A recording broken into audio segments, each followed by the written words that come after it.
రాధారంగ మిత్రమండలి రాష్ట్ర అధ్యక్షులు Telugu Desam party senior నాయకులు చెన్నుపాటి శ్రీనివాస్ గారు గుడ్ మార్నింగ్ అండి.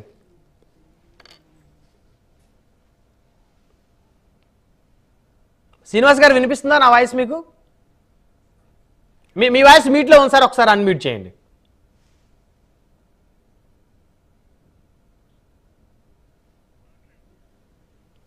మీట్లోనే ఉంది సార్, మళ్ళీ ఒకసారి చూడండి, అన్మ్యూట్ చేయండి.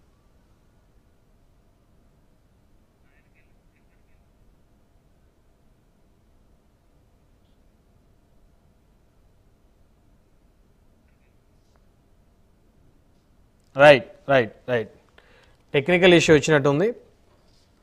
మళ్ళీ వస్తాం సార్ మీ దగ్గరికి. రైట్, మనతోటి భారతి శంకర్ ఉన్నారు, జనసేన పార్టీ సీనియర్ నాయకులు. భారతి శంకర్ గారు గుడ్ మార్నింగ్ అండి. Good morning.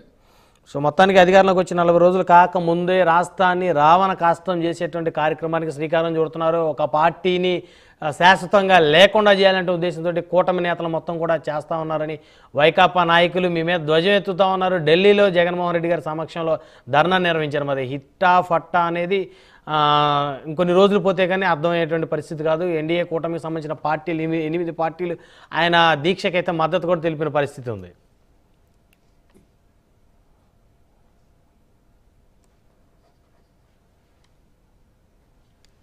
సో ఎలా చూడాలి అంశాలన్నీ శంకర్ గారు? రాష్ట్రంలో శాంతి భద్రతలు ఉన్నాయనుకోవచ్చా, లేవనుకోవాలా?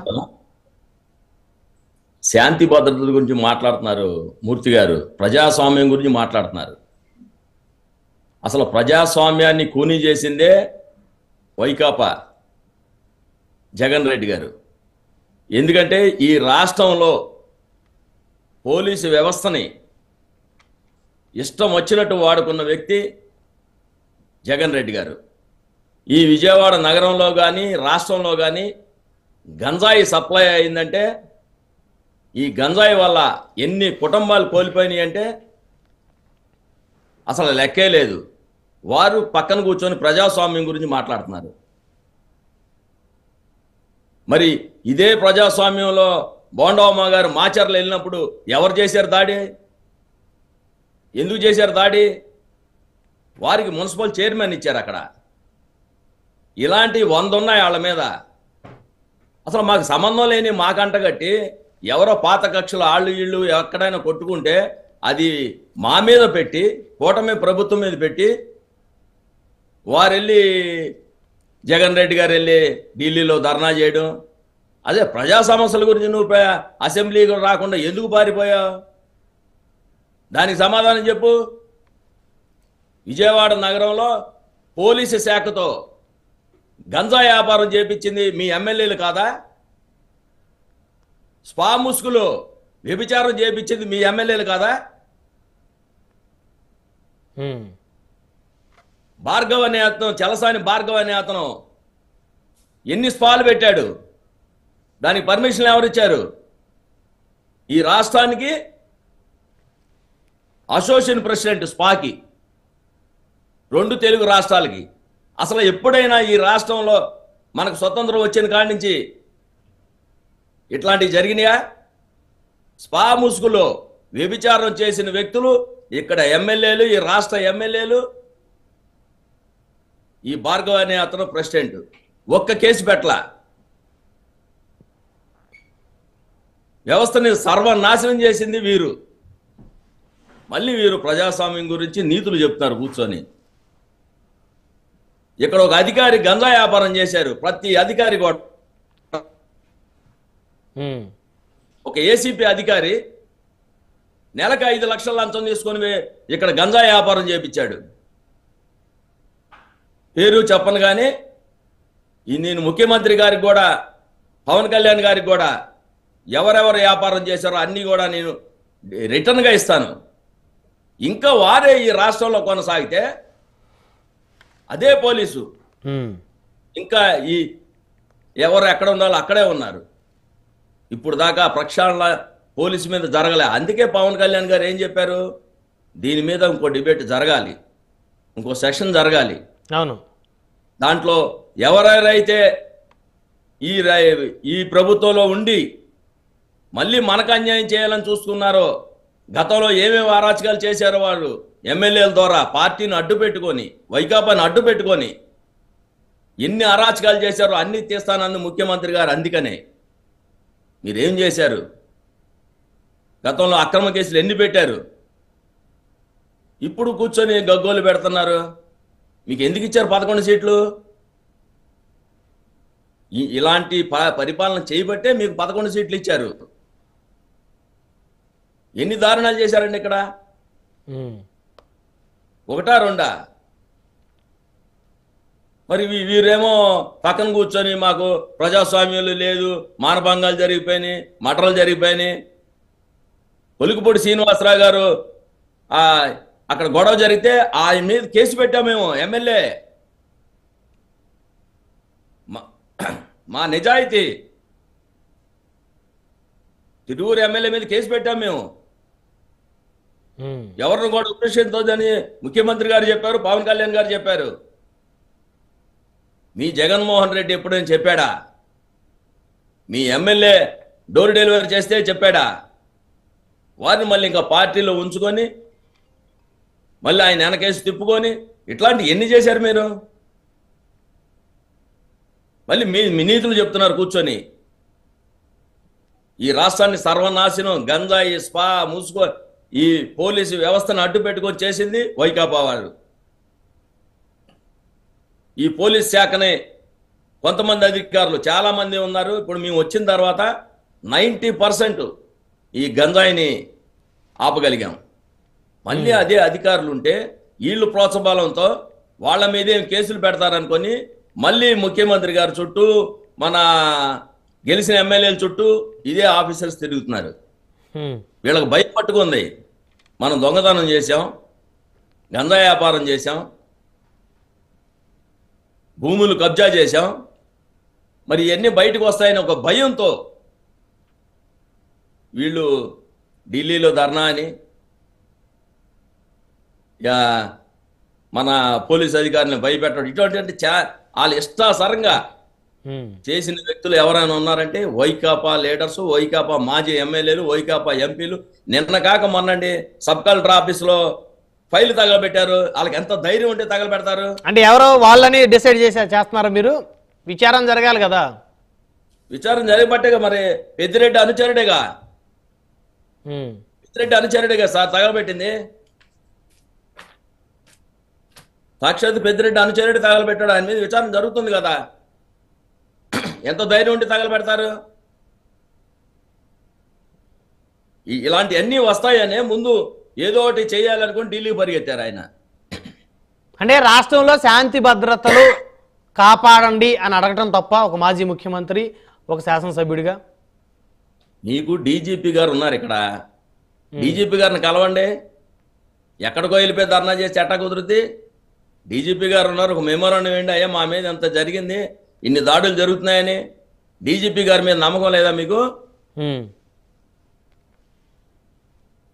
కమిషనర్ ఉన్నాడు విజయవాడకి, ఇలాగా ఎక్కడికెక్కడ అక్కడ ఆఫీసర్స్ ఉన్నారు కదా, ఉన్నారు. వాళ్ళందరూ కూడా అధికార పార్టీకి అనుకూలంగా ఉంటారనేది వారి అభిప్రాయం. అందుకని వారు ఢిల్లీలో ధర్నా చేశారు. చాలా మంది అధికారులు వాళ్లే ఇంకా మారలే. మాది ఇంకా 45 రోజులు అయింది సార్ వచ్చి, 45 days. ఇప్పుడే కంగారు పడిపోతే ఎట్లాగా? మీరు చేసిన పాపాలకి ప్రతి దానికి కూడా మీ పాపం పండింది కాబట్టే మీకు అయిపోయింది 11 సీట్లతో. మీరు చేసిన ప్రతి దానికి శిక్ష ఉంటుంది, గుర్తుపెట్టుకోండి. చట్టపరంగా, న్యాయపరంగా మీరు ఏమైతే చేశారో దాటన్నిటికీ రివ్యూ ఉంటుంది, కేసులు పెడతాం. తెలుగుదేశం ఆఫీస్ మీద నువ్వు అక్కడికి వెళ్ళి పగలగొడితే ఎందుకు పెడుతున్నారు కేసులు? చంద్రబాబు ఇంటి మీదకి ఎమ్మెల్యే, మాజీ ఎమ్మెల్యే వెళ్ళాడు మంత్రి అప్పుడు, జోగి రమేష్. మరి అప్పుడు నువ్వు ఎందుకు కేసు పెట్టలా? ఎందుకు వెళ్ళాడు ఇంటికి? మెమోరాండం ఇవ్వడానికి. ఆయనకి మెమోరాండం ఇవ్వడం ఏంటి? నీది అధికారం ఉండి. ఇట్లాంటి ఎన్ని అరాచకాలు చేశారు? జగ్గైపేటలో పవన్ కళ్యాణ్ గారిని ఆపారు, విశాఖపట్నంలో హౌస్ అరెస్ట్ చేశారు. ఏంటిది? ఇంత అరాచకం చేసి మీరు మాట్లాడుతున్నారు డిబేట్లకు వచ్చి. ప్రజాస్వామ్యం గురించి తెలుసుకోండి. ప్రజాస్వామ్యం అంటే ఏంటో అందరినీ చక్కగా చూస్తేనే ప్రజాస్వామ్యం. మనం దోపిడీ చేసుకొని ఒక రెడ్లు దొంగ ముఠాని తయారు చేసి ఈ రాష్ట్రంలో దోచేసింది మీరు కాదా? ఎక్కడ వీళ్ళకి డబ్బులు? చెవిరెడ్డికి ఎక్కడే? పోటీ చేయడానికి డబ్బులు లేనివాడికి 100 కోట్లు ఉన్నాయి. ఈ పెద్దిరెడ్డి ఇలాంటి ఈ దొంగల ముఠా రెడ్లు మొత్తం కూడా ఈ రాష్ట్రాన్ని దోపిడీ చేశారు సార్. సో మొత్తానికి అయితే రాష్ట్రంలో శాంతి భద్రతలు అదుపులో ఉన్నాయంటారు. ఎక్కడున్నాయి? వాళ్ళ ప్రభుత్వంలో అదుపు తప్పేవి మేము అదుపు చేస్తున్నాం అన్ని. మేము అదుపు తప్పితే ఉంటారా వీళ్ళు? అంటే ఏం చేస్తారు? మేము లాండ్ ఆర్డర్ని మేము తీసుకుంటే వీళ్ళు తిరగలరా రోడ్ల మీద? ఏం నారాయణమూర్తి గారు? నారాయణమూర్తి గారు రెస్పాండ్ అవ్వండి. ఈయనకి అవగాహన లేనట్టుంది రాష్ట్రంలో ఏం జరుగుతుందో. నీకు అవగాహన అవగాహన తెచ్చుకొని బాగా అవగాహన ఉంది. అవగాహన లేకుండా ఢిల్లీకి ఎందుకు వెళ్ళారు? డీజీపీని మేము వేసుకుంటాం, ఒక డీజీపీ మేము వేసుకున్నాం, ఒక డీజీపీ కాదు. డీజీపీ రెస్పాండ్ అవ్వలేదు అనేది నిజం. అది ఎందుకంటే డీజీపీ వెళ్తే కదా, అసలు మీరు వెళ్తే కదా డీజీపీ గారికి అప్లికేషన్ పెట్టుకుని వెళ్ళాలిగా. వెళ్ళకుండా రెస్పాండ్ అవ్వలేదంటే ఎట్లాగా? రెస్పాండ్ అవుంది మీ దగ్గర ఉన్న డీజీపీ. గతంలో తెలుగుదేశం పక్కన ఉన్న పగలగొడుతున్నా మాట్లాడలేని వ్యక్తులు మీరు. ఎందుకు రెస్పాండ్ అవరు డీజీపీ గారు? ఎవరికైనా అవుతారు. ఏ నారాయణమూర్తి గారు, డీజీపీ గారికి ఏమి శాంతి భద్రతల మీద ఎవరు కూడా ఒక రెఫరెండం కూడా ఇచ్చిన పరిస్థితి లేదు కదా. ఇచ్చిన తర్వాత మీకు అవగాహన లేకపోతే ఇచ్చింది లేదు మీకు తెలియకపోతే మీరు కళ్ళు మూసుకుంటే మేమేం చేయాలి? అది నేను కూడా అందులో నేను కూడా ఇలా ఇచ్చా. రెస్పాండ్ అవ్వలేదా? తీసుకున్నారు మీరు? ఏం రెస్పాండ్ అయ్యారు? కంటిన్యూ జరుగుతూనే ఉన్నాయి కదా. నిన్న అక్కడ జరిగింది, మొన్న పెదకూరపాడులో జరిగింది, నిన్న మన ఆయన పల్నాడులో జరిగింది, నిన్న మొన్న ఎవ్రీడే. ఆ రోజు ఈ రోజున కాదు, అక్కడ ఇక్కడ కాదు, ప్రతి చోట గంజాయి విచ్చలవిడిగా ఆర్గనైజర్ చేశారు. మీరు అమ్మేసుకోండి అని చెప్పేసి ఆ ఇసుక ఎక్కడ ఉంటే ఇక్కడ ఆర్గనైజ్ చేశారు. వీళ్ళు మొత్తం దోచుకొని మీరు చేసుకోండి, మీ ఇష్టం. దీంట్లో లాండ్ ఆర్డర్ అవసరం లేదు, ప్రజాస్వామ్యం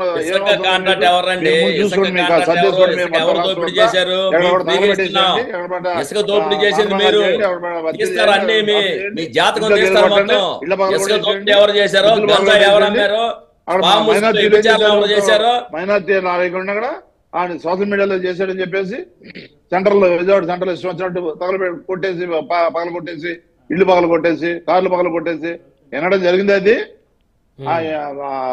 మన మాజీ ఎంపీ, మన ప్రస్తుతం ఎంపీ ఇప్పుడు ఆయన అక్కడ ఏదో పరామర్శకు వెళ్తే అక్కడ మొత్తం కార్లన్నీ బయట తగలబెట్టేశారు, కొట్టేశారు, ఇళ్ల మీద రాళ్ల దాడి చేశారు. ఎప్పుడేం జరిగింది? ఇప్పుడు చూసారా? మీరు రాష్ట్రంలో ఉన్నారా లేదంటే పక్క రాష్ట్రంలో వెళ్ళి మాట్లాడుతున్నారా? పక్క దేశానికి వెళ్ళి మాట్లాడుతున్నారా? ప్రస్తుత పరిస్థితులు ఏ విధంగా ఉన్నాయి? ఇంత నీచంగా దిగజారిపోతా ఉన్నాయి. పవన్ కళ్యాణ్ బయటకు ఏం చెప్తున్నాడు? లేదు కుదరదు, ఇట్లా చేయడానికి వీల్లేదు, అట్లాంటి జరగడానికి వీల్లేదు అంటాడు. ఆయన మనసుతో అన్నాడా లేదా మనసులో, లేదంటే కావాలి అని ఏదో బయటకు అని మీ ఇష్టం చెడు చేసుకోని చెప్తున్నాడు తెలియదు. అది నేను చెప్పలేను. అది ఆయన చెప్పడం అయితే ఏమంటున్నాడు? దాడులు జరగవద్దు, దాడులు చేయడం మన సంస్కృతి కాదు, మన సాంప్రదాయం కాదు, మన బలం మనం పెంచుకోవాలో తప్ప ఎదుటి పార్టీల మీద కానీ లేదా నాయకుల మీద కానీ దాడులు చేయకూడదు అని అంటున్నాడు ఆయన. ఏది మీటింగుల్లో లేదా ట్వీట్లలోనో మీటింగ్లో అంటున్నాడు. కానీ కింద నుంచి ఏం జరుగుతుంది? అనునిత్యం రాత్రి పగలు లేదు, మళ్ళీ ఆ రోజు ఈ రోజు అని కాదు, ప్రతిరోజు ఉత్సవం వచ్చినట్టుగా వ్యవహారం చేస్తా ఉన్నారు. రోజు గంగ పడిపడతా ఉంది. ఈయన శుద్ధులు చెప్తున్నాడు ఇక్కడ పొద్దున్నే. రోజు మదనపల్లిలో ఎవరు తగలబెట్టారు? పెద్దిరెడ్డి అనుచరుడు కదా, భూములు కాజేసి స్వాధీనం చేసుకుంటే ఫైల్ తగలబెట్టింది మహిళల మీద పోతుంది. ఏం చేస్తున్నారు మీరు? చూస్తున్నారా లేదా కళ్ళ నల్లద్దాలని పెట్టుకొని చూస్తున్నారా? అవగాహన లేని మాటలు మాట్లాడొద్దు. డిబేట్ తెలిస్తే మాట్లాడండి, తెలియకపోతే